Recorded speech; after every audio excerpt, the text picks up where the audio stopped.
So today I'll be showing you how to use the camera on your Galaxy S25 or S25 Ultra without unlocking the phone. Okay. Now to do that, you're gonna have to use the shortcuts on the lock screen.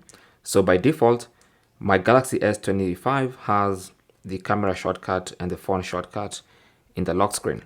So you can see, even though the phone is unlocked, I can just swipe on the camera icon and launch the camera, and I can use every part of the camera. I can use photo mode, portrait mode, I can record videos, I can even go to the selfie camera, I can adjust the resolution and frame rate, all that stuff without unlocking the phone. So you can see the phone is still locked and I can do all that.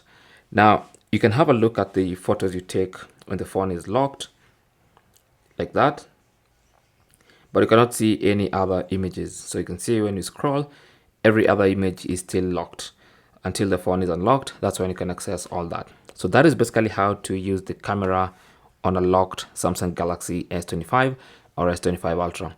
Now, if for some reason you find that you don't have the camera icon on the lock screen, I'll be showing you, or rather I'll be linking a video in the description showing you how to add the camera icon on the lock screen. Okay, thanks for watching.